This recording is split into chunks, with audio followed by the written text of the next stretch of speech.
এই মন্দিরে 33 কোটি দেবদেবী এসেছিল, এই মন্দিরে মানুষ জিন্দা হয়ে যেত। এখানে আছে পাঁচমুখা সাপ আর এখানে আছে বেহুলা লক্ষিন্দরের পায়ের ছাপ। যেন মালদা থেকে সব বড় বড় ক্রিয়েটার এখানে চলে এসছে, তোমরা এখানে দেখতে পাচ্ছ। আর কি জন্য এসে এটা তোমরা জানো কি? এখানে এসছে পাঁচমুখা সাপ দেখার জন্য আর বেহুলা লক্ষিন্দরের পায়ের ছাপ দেখার জন্য। আর যেই মন্দিরে 33 কোটি দেবদেবী এসেছিল আর যেই মন্দিরে মানুষ জিন্দা হয়ে যেত, ওই মন্দির দেখার জন্য এসছে। বাপরে কি ভিড়, কি লোক এসেছে এখানে, তোমরা দেখতে পাচ্ছ।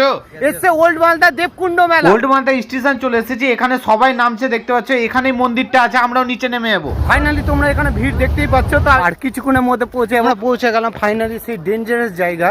তো এখানে যা আছে মারাত্মক, মানে এখানে যদি যেতে হয় তাহলে নাক বন্ধ করে যেতে হবে, নাহলে নিঃশ্বাসের ভিতরে এমন সুস্থুরি দিবে যে ধারণার বাইরে। এখানে তোমরা দেখতে পাচ্ছ বেশি কিছু না, এখানে একটু অতিরিক্ত গন্ধ, সবাই নাক বন্ধ করেই যায়। বলো দেবকুণ্ড মেলা কবে থেকে হচ্ছে?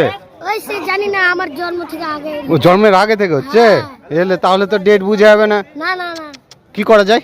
কি করা যায়? বড় মানুষকে ধরতে হবে, যার বয়স্ক হয়ে গেছে, মানে 2 দিন পর টিকিট কাটবে। ঠিক আছে। তো আমরা সব ব্লগার মিলে বেরিয়ে গেছি এখন। মেলাতে ঢুকে গেলাম। এই মেলাতে তোমরা ওইগুলো জিনিস দেখতে পাবা যেগুলো জিনিস তোমরা নর্মালি সব মেলাতেই তোমরা দেখতে পাও। আর তুমি যদি কাউকে টুপি পরাতে চাও তো এখানে টুপিও পেয়ে যাবা। এখানে ভিড় দেখতে পাচ্ছ, এখানে সবাই বেহুলা লক্ষিন্দরের পায়ের ছাপে প্রণাম করছে, পূজা দিচ্ছে। এখানে আছে পাঁচমুখা সাপ আর এখানে আছে বেহুলা লক্ষিন্দরের পায়ের ছাপ। এখানে ফাইনালি পাঁচমুখা সাপ আছে, যেটা তোমরা এখানে দেখতে পাচ্ছ। কত বড় গর্ত তোমরা নিজেরাও বুঝতে পারবে না। এখানে তোমাদেরকে যদি দেখাই আমি, এখানে দেখো উঁচু করে জুম করে দেখাচ্ছি, বিশাল বড় গর্ত আছে। এই গর্তটা এতটা বড় ধারণার বাইরে, আর এর ভিতরে যে পাঁচমুখা সাপ নাই কেউ আজ পর্যন্ত প্রমাণ করতে পারেনি। আমরা উঠে গেলাম, এখানে ভিড় দেখতেই পাচ্ছ। এখানে সবাই বেহুলা লক্ষিন্দরের পায়ের ছাপকে প্রণাম করছে, তো আমরাও প্রণাম করলাম, তোমাদেরকে দর্শন করালাম, তোমরাও প্রণাম করে নাও। প্রভু ক্ষমা করো, প্রভু প্রভু ক্ষমা করো, এই জন্মে যেন আমি স্বর্গে যেতে পারি প্রভু। কি বলছে? হ্যাঁ বলো। তুমি ভিডিও বানিয়েছিলা, হ্যাঁ 12 মিলিয়ন ভিউজ লিয়েছো। হ্যাঁ আবার 12 মিলিয়ন ভিউজ লওয়ার জন্য চলে এসছো তুমি আবার।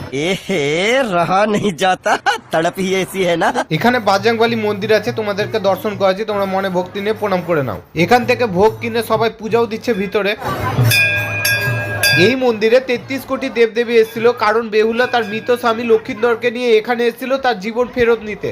এটা হচ্ছে সেই পুকুর যেখানে মানুষ জিন্দা হয়ে যেত। এখানকার জল মাথায় দিতে হয়, তো আমিও দিচ্ছি, চলো চলো তোমাদেরকে মায়ের দর্শন করাচ্ছি। এখানে তোমরা মনে ভক্তি নিয়ে প্রণাম করে নাও। চলো মন্দিরের ভিতরে তোমাদেরকে দর্শন করাচ্ছি, এখানেও তোমরা মনে ভক্তি নিয়ে প্রণাম করে নাও। মন্দিরের পাশেই ভোলে বাবা ছিল, দর্শন করালাম, প্রণাম করে নাও। সব ভালো, কুশল মঙ্গল।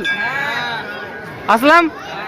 বিক্রম দা, প্রথমবার মেলাতে আসলা, কি দেখতে পেলা? দেখো আমি প্রথমবার এখানে মেলা হয় আমি কিন্তু জানতাম না। হ্যাঁ তো প্রথমবার মেলাতে এসে এখানে লক্ষিন্দরের পায়ের ছাপ আছে, এটা আমি কিন্তু জানতাম না। হ্যাঁ যাই হোক, আর এখানে একটা পুকুর দেখতে এলাম যেখানে পাঁচমুখা সাপ নাকি দেখা গেছিল বহু বছর বহু কাল আগে। আর একটা নদী, একটা পুকুর দেখলাম যেখানে মানুষ আগে জীবিত হয়ে ফিরতো। যাই হোক, খুবই ভালো লাগলো এই মেলাতে। বাহ, অনেক কিছু দেখে নিলা। সবই তোমার ধন্যবাদ, তুমি আমাকে বললে বলে আমি জানতে পারলাম, মানে তোমার ভিডিও দেখলাম ওই আগের 12 মিলিয়ন ভিডিওটা। ও ধন্যবাদ ধন্যবাদ।